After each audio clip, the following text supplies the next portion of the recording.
On dit souvent que la République démocratique du Congo est un véritable scandale géologique, tant ses ressources minières sont importantes et diverses. Or, diamants, cuivre, coltan, cobalt, le sous-sol congolais est l'un des plus riches de la planète. Au total, une cinquantaine de minéraux est présente dans le sous-sol du pays, mais seule une douzaine de ces minéraux est exploitée, soit en raison de leur faible valeur commerciale ou parce que leur exploitation est difficile et coûteuse, ou même en raison de l'insécurité. La plupart de ces minerais se trouvent dans le sud et l'est du pays, de l'or dans l'Ituri, le nord et le sud Kivu, du diamant dans le Kasaï, le Sankuru, du cuivre et du cobalt dans le Haut-Katanga et le Lualaba, du coltan dans le nord et sud Kivu, le Maniema et le Tanganyika. Le pays possède également du plomb, de l'uranium, du zinc, de l'étain, du manganèse, du charbon, du pétrole et du lithium.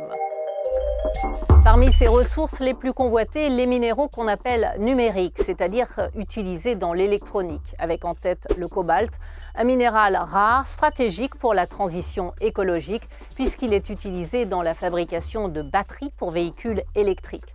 La RDC possède la plus importante réserve de cobalt au monde, située principalement dans les provinces du Haut-Katanga et du Lualaba.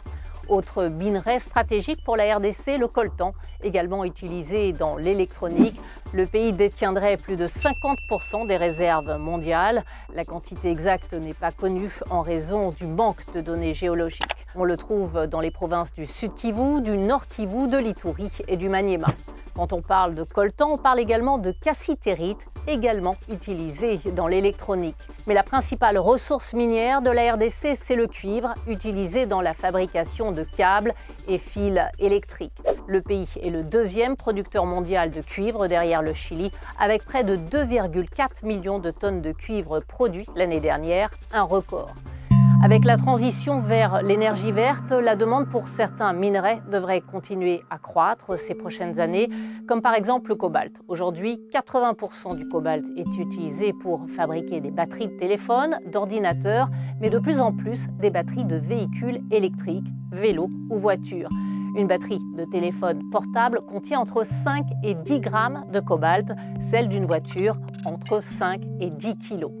Alors, que rapportent toutes ces ressources minières à l'État congolais? L'année dernière, l'ensemble de la production minière a généré environ 24 milliards de dollars de chiffre d'affaires, dont un tiers doit atterrir dans les caisses de l'État, selon le code minier. L'exploitation minière à grande échelle contribue à hauteur de 20% du produit intérieur brut. Le secteur artisanal, lui, emploie près d'1 million de personnes. La RDC est donc assise sur un potentiel énorme, estime le géologue congolais Léon Moupé-Pelé, pour qui le sous-sol congolais est encore loin d'avoir révélé tous ses secrets.